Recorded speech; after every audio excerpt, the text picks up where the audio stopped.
Hello everyone, my name is Akanksha Ranjan and we were doing unit 10 of UGC NET law examination, and first part of this unit we have already covered in my last video. So if you have not watched it yet, you can go on the channel and subscribe, and please watch all the videos that I'm uploading.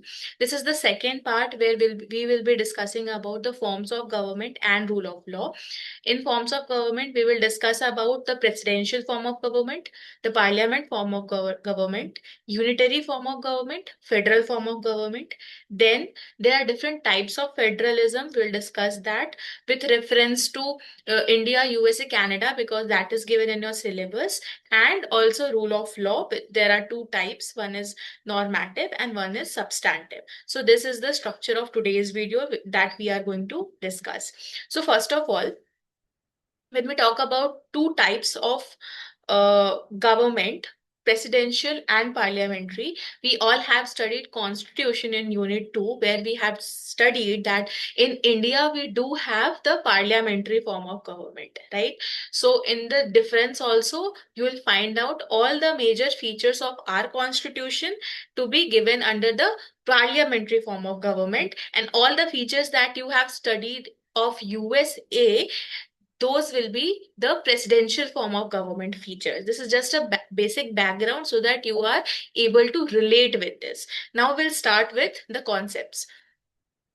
So first of all, when we talk about the parliamentary form of government, because that is what we have in our constitution, so it will be better for your understanding. So first of all, we know that there is executive, there are prime minister and president, and we know that in India the prime minister is the real head of the government, and president is considered as the nominal head of the government, right? So we have two executives at play, president and prime minister. Prime minister is also called as the head of the government. President is called as the head of the state. Okay, so दो points we have to remember. One, president is the nominal head and head of the state. Prime minister is the real head and head of the government. Okay. Similarly, on the same point, if you look into the presidential form of government, there is only one, which is president. Okay, only one executive. President is there. He is the real. He's not the nominal. He's the real. Like all the powers lies with him. Okay, so these are the 2 points. Apart from that, you can see that the responsibility in parliamentary, in our form of government, we know that the cabinet is collectively responsible to the legislature, right? To the state. Why the collective responsibility to the state of the cabinet of minister, it is given under the constitution of India as well. अब यहाँ पे हमें समझना होगा कि executive का जो responsibility है, क्योंकि कैबिनेट ऑफ मिनिस्टर का जो रिस्पॉन्सिबिलिटी है वो स्टेट की तरफ है, इसीलिए हम इसको कलेक्टिव रिस्पॉन्सिबिलिटी ऑफ गवर्नमेंट भी कहते हैं, कैबिनेट फॉर्म ऑफ गवर्नमेंट भी कहते हैं, जहां पे cabinet consist of prime minister and the cabinet of minister. ठीक है. पार्लियामेंट रिस्पॉन्सिबल होती है पीपल के लिए, एग्जीक्यूटिव लेजिस्लेचर के लिए रिस्पॉन्सिबल होता है. ये एक पॉइंट है. इसके अलावा पार्लियामेंट्री फॉर्म ऑफ गवर्नमेंट में कोई फिक्स टेन्योर नहीं होता है. ठीक है. मतलब ये क्योंकि लेजिस्लेचर की कॉन्फिडेंस में है, तो जैसे ही कॉन्फिडेंस खत्म होगा, जो वोटिंग है वो खत्म होगी, जैसे ही वो अगर निकालना चाहे तो खत्म भी कर सकते हैं at any point of time. While in the presidential form of government there is a fixed tenure. उस टेन्योर से पहले इम्पीचमेंट के अलावा कभी भी निकाला नहीं जा सकता है. ठीक है. इसके अलावा इवन कैबिनेट में जो लोग होंगे, हमारे यहाँ क्या होता है कि वही सारे लोग इलेक्ट किए जाते हैं कैबिनेट के अंदर भी जो मेंबर ऑफ लेजिस्लेचर होते हैं, राइट? तो it is a important criteria for the cabinet कि वो मेंबर ऑफ लेजिस्लेचर हो, जबकि प्रेसिडेंशियल फॉर्म ऑफ गवर्नमेंट में ऐसा रिक्वायरमेंट नहीं होता है. तो जरूरी नहीं है कि वो लेजिस्लेचर के उसमें हो. प्रेसिडेंट जो है जिसको भी चाहे apart from the legislature also appoint कर सकता है कैबिनेट के अंदर. ठीक है. तो these are the main important points to remember under presidential and parliamentary form of government. Apart from that, you also have to remember कि कौन से countries में है. तो apart from, if you look into PYQ, countries के नाम भी आए हैं different questions के अंदर. So parliamentary form of government जो इंडिया में है वो यूके के से रेफरेंस है, तो यूके भी इसके अंदर याद कर लो। इसके अलावा ऑस्ट्रेलिया और कनाडा याद रखना।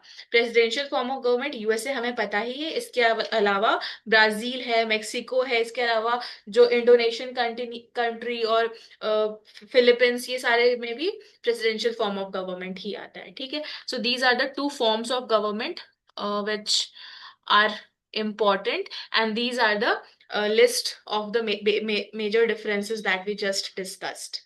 ठीक है, so it is given over here कि कौन किसके लिए रिस्पॉन्सिबल है। तो एग्जीक्यूटिव प्रेसिडेंशियल फॉर्म में पीपल को रिस्पॉन्सिबल है, बट पार्लियामेंट्री फॉर्म में लेजिस्लेचर को रिस्पॉन्सिबल है। टेन्योर फिक्स होता है प्रेसिडेंशियल फॉर्म में, पार्लियामेंट्री फॉर्म में टेन्योर फिक्स नहीं होता है। रियल पावर प्रेसिडेंट के पास होता है, प्रेसिडेंशियल नाम ही सजेस्ट कर रहा है प्रेसिडेंशियल, जबकि पार्लियामेंट्री फॉर्म ऑफ गवर्नमेंट में प्रेसिडेंट जो है वो नॉमिनल हेड होता है। ठीक है, कैबिनेट के बारे में हमने पढ़ा, डिसोल्यूशन के बारे में भी हमने पढ़ा, एग्जाम्पल्स भी हमने देख लिए कि कहाँ कहाँ पे कौन सा वाला है। ठीक है, so this is what we need to understand about presidential form of government and parliamentary form of government. Now next is unitary और फेडरल फॉर्म ऑफ गवर्नमेंट। अब यहाँ पे यूनिटरी और फेडरल फॉर्म ऑफ गवर्नमेंट का मतलब होता है unitary जहाँ पे पावर एक के पास हो, एक यूनिट के पास सारा पावर है। फेडरल जहाँ पे पावर डिस्ट्रीब्यूट हो गया है। ठीक है, so this is unitary and federal का बेसिक मीनिंग। ठीक है, अब सबसे पहले यूनिटरी गवर्नमेंट में हम समझ लेते हैं कि सारे पावर सेंट्रल गवर्नमेंट के पास हैं। ठीक है, all the powers are vested in the central government. उसके अलावा जो सब यूनिट्स हैं वो क्रिएट होते हैं, but central government he decide करेगा कि किसको कितना क्या पावर देना है, क्या करवाना है सब नेशनल यूनिट से। ठीक है, सिंगल सिटीजनशिप होता है, यूनिटरी है, सिंगल सिटीजनशिप भी है। लेजिस्लेचर ही सुप्रीम होता है। ठीक है, लेजिस्लेचर ही सुप्रीम होता है। कोई जो यूके में जैसे यहाँ पे एग्जाम्पल लिखा हुआ है कि पार्लियामेंट सोवरेनिटी है, और यहाँ पे यूनिफॉर्म लॉज होते हैं थ्रू आउट कंट्री, क्योंकि यूनिटरी लेवल पे ही बना है, तो उसको रिजिड भी कह सकते हैं और फ्लेक्सिबल भी कह सकते हैं, क्योंकि स्टेट के अंदर जो लॉज बनाने हैं वो depending upon the situation they can make. ठीक है, सो रिजिड भी है, फ्लेक्सिबल भी है, और लेजिस्लेटिव एक्शंस क्योंकि सुप्रीम है यहाँ पे, तो इसलिए इनका जुडिशियल रिव्यू भी नहीं है अवेलेबल। तो ये कुछ पार्ट्स है यूनिटरी फॉर्म ऑफ गवर्नमेंट के, इसके अपने प्रोज एंड कॉन्स होते हैं। इसके अलावा फेडरल फॉर्म ऑफ गवर्नमेंट जो हमारे यहाँ है, उसमें भी there are different types of federal form of government. Again there is dual federalism, there is cooperative federalism, there is financial like fiscal federalism. Different types of federalism is there, but all of them are talking about distribution of power. So जब centre और states के बीच में distribution of power हो जाता है, that is federal. ठीक है, यहाँ पे रिटर्न भी होता है कॉन्स्टिट्यूशन, और क्योंकि रिटर्न है तो रिजिड भी होता है यूजुअली।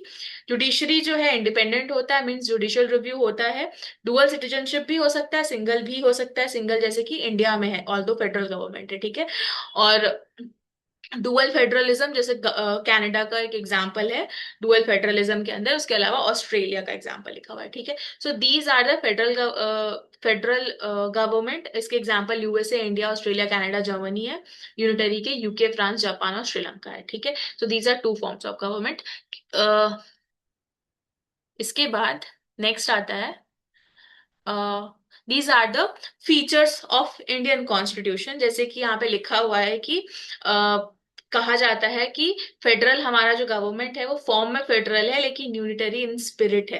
राइट, तो this is also a statement जो ऊपर आपको टॉप पे दिख रहा है। और एक और है कि हमारा केसी वेरी ने कहा था कि इसको कॉसी फेडरलिज्म कह सकते हैं, जहाँ पे यूनिटरी स्टेट तो है लेकिन there are certain features which are federal in nature. ठीक है, फेडरल फीचर कौन कौन से हैं इंडिया के, और यूनिटरी फीचर कौन कौन से हैं। सो हमारा कॉन्स्टिट्यूशन के अंदर डिस्ट्रीब्यूटेड है पावर सेंटर और स्टेट के बीच में। There are different list given in the schedule, state list, union list, concurrent list, so which denotes that the power is distributed.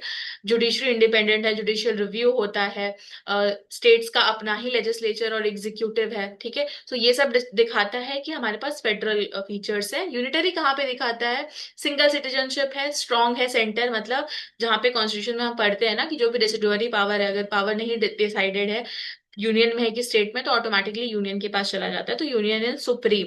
और बहुत सारे कंडीशंस जैसे कि इमरजेंसी या फिर आर्टिकल 3 लिखा हुआ है, तो इन सब कंडीशन में किसका ओवरराइडिंग पावर होता है, यूनियन का होता है। विच मीन्स दैट यहाँ पे हमारे कुछ यूनिटरी फीचर्स हैं जो हमारे कॉन्स्टिट्यूशन में दिखते हैं। तो these are the both the forms that we can see in the Constitution of India. Now, as I said कि model of federalism होते हैं, there is a dual federalism, there is a cooperative federalism. Dual federalism का मतलब होता है कि दोनों ही को इक्वल्स हैं, दोनों अपने अपने एरेना में अपना अपना लॉ बनाएंगे, अपना अपना काम करेंगे, दोनों को एक दूसरे से कोई लेना देना नहीं है। इसको शॉर्ट ऑफ लेयर केक भी बोलते हैं और इसको डुअल सोवरेनिटी भी बोलते हैं। एक ही कंट्री, एक ही स्टेट के अंदर डुअल सोवरेनिटी है, क्योंकि यूनियन के पास अपना पावर से और अपना फंक्शन से, स्टेट के पास अपना है, दोनों अलग अलग अपना काम कर रहे हैं। ठीक है। कोऑपरेटिव में क्या हो जाता है, कोऑपरेटिव में ओवरलैपिंग जुरिस्डिक्शन होता है। ठीक है, मतलब कभी कभी कहीं कहीं पे जैसे कंडीशंस आते हैं तो यूनियन कोऑपरेट करती है स्टेट्स के साथ to function in that particular area. ठीक है। ऑल्दो ये जो कॉपरेशन होता है, यहाँ पे भी नेशनल गवर्नमेंट हमेशा सुप्रीम ही मानी जाती है स्टेट के ऊपर, बट यहाँ पे कोऑपरेटिव फेडरलिज्म वर्क करता है और इसको मार्बल केक फेडरलिज्म भी बोलते हैं। ठीक है। इसके अलावा फिस्कल फेडरलिज्म होता है, जहां पे पैसा ही कंट्रोल करता है सब कुछ, कि किसके पास क्या पावर होगी, कितनी पावर होगी, कैसे डिस्ट्रीब्यूट करेंगे सब आपस में पावर, ये पैसे के हिसाब से डिसाइड होता है, क्योंकि पैसे जो लगाएगा वही उस एरिया में पावर एक्सरसाइज करेगा। ठीक है। तो दीज आर थ्री टाइप्स। अब यूएसए, इंडिया और कनाडा। तो इंडिया का हमें पता है क्वासी फेडरलिज्म है, सेंटर होता है यूनियन लिस्ट के अंदर, सेंटर के पास पावर होती है और सारे स्टेट्स इक्वली रिप्रेजेंट नहीं होते हैं, और सिंगल सिटीजनशिप होता है। तो ये सारा हमारा इंडिया का फीचर है फेडरलिज्म का, जो हमने ऑलरेडी पढ़ा। इसके अलावा हमें यूएस और कनाडा भी देखना है, क्योंकि सिलेबस में यही दो कंट्रीज मेंशन है। तो यूएसए में क्या होता है, यूएसए में डॉक्ट्रिन ऑफ शेयर्ड सोवरेनिटी की बात है। ठीक है। और यहाँ पे यूनियन और स्टेट्स दोनों के पास पावर है। ठीक है। और यहाँ पे डुअल सिटीजनशिप भी होता है, सारे स्टेट के पास इक्वल रिप्रेजेंटेशन है। ठीक है। फेडरल स्ट्रक्चर का कहीं पे भी इरोजन नहीं होता है, क्योंकि दोनों के पास अपना अपना पावर है। और this is a kind of coming together dual doctrine of shared sovereignty। Canada में क्या है, कनाडा में भी यहाँ यहाँ पे पूरा पावर सेंटर के पास है। यूएसए में स्टेट के पास था रेसिडुअरी पावर, क्योंकि स्टेट सुपरसीड कर रहा है, लेकिन कनाडा में सेंटर के पास है। ये pure form of unitary unitary federalism है, जहाँ पे यूनिटरी सेंटर के पास सारा रेसिडुअरी पावर होता है। और यहाँ पे भी रिटन कॉन्स्टिट्यूशन है विच इज रिजिड, और ये कुछ लोग हैं जिन्होंने फेडरलिज्म के बारे में इन कंट्रीज के कुछ कुछ बात कही है। ठीक है। तो यूएसए, कनाडा एंड इंडिया का कंपैरिजन आपको यहाँ पे मिल गया। आप एक बार यहाँ पे पॉज करके वीडियो और एक बार रीड आउट कर सकते हो। फिर आता है हमारा रूल ऑफ लॉ। तो रूल ऑफ लॉ आपने एडमिन लॉ में भी पढ़ा होगा कि एबी डाइसी ने रूल ऑफ लॉ दिया था, जहां पे there are different principles of rule of law. पहला है सुप्रीमेसी ऑफ लॉ, कोई आर्बिट्ररी पावर नहीं एक्सरसाइज करेगा, लॉ ही सुप्रीम है, उसके अंदर सारे लोग आते हैं, कोई भी इंसान, कोई भी मैन अबव लॉ नहीं होगा। ठीक है, this is the first. Then equality before law होगी, लॉ के सामने सब बराबरी से ट्रीट किए जाएंगे, और प्रीडोमिनेंस होगा कॉन्स्टिट्यूशन का, उस स्टेट के कॉन्स्टिट्यूशन का प्रीडोमिनेंस होगा, और वही डिसाइड करेगा जो भी पावर, फंक्शन, राइट, ड्यूटीज जो भी होंगी। ठीक है। तो these are the three important principles, three pillars of rule of law given by A डाइसी। ठीक है। अब इसके कुछ क्रिटिसिज्म है, इसको आप रीड आउट कर सकते हो। इसके अलावा there are formal, there are substantive rule of law. क्या होता है, फॉर्मल का मतलब होता है कि रूल जो रूल्स बने हैं, जो रेगुलेशन बने हैं, उसके हिसाब से ही काम होगा, लॉ के अंडर सब बराबर रहेंगे और लॉ के हिसाब से ही डिसीजन लिया जाएगा, आर्बिट्ररी नहीं होगा कुछ भी। ये फॉर्मल रूल ऑफ लॉ कहता है। ठीक है। और लॉ क्लियरली लिखा होना चाहिए, सब में इक्वल अप्लाई होना चाहिए, एटसेट्रा एटसेट्रा। जबकि जब हम बात करते हैं सब्सटैंटिव रूल ऑफ लॉ की, तो वहां पे बात होती है प्रोसीजर की। ठीक है, प्रोसीजर एज इन लॉ बनने के प्रोसीजर की, कि जो लॉ बना है, हम कह रहे हैं कि लॉ के हिसाब से सब होना चाहिए, बट क्या वो लॉ अपने आप में फेयर है, जस्ट है, रीजनेबल है।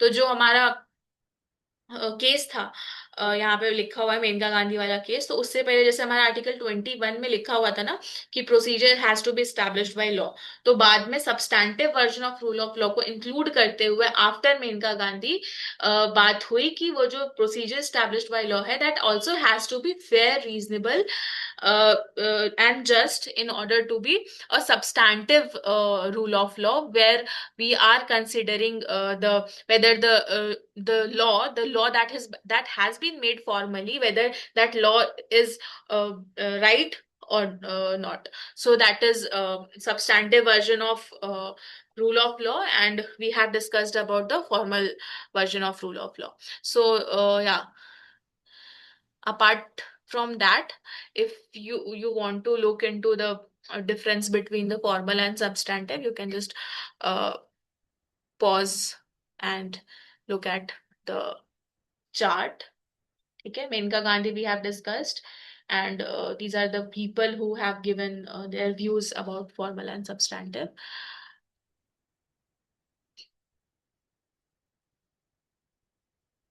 So these are some of the previous year questions which we discuss in the full length classes that I'm taking. So if you wish to join, you can join. We will be covering all the units and all the previous year question in the course, and so that it's not injustice for those who have actually registered and doing the course with us. So thank you so much, and hope to see you soon in my third video, where we will be discussing about the rest of the parts that are there in unit 2. So this is only unit 2 that we are discussing, and I hope I'll see you soon in my next one. Thank you so much. All the best.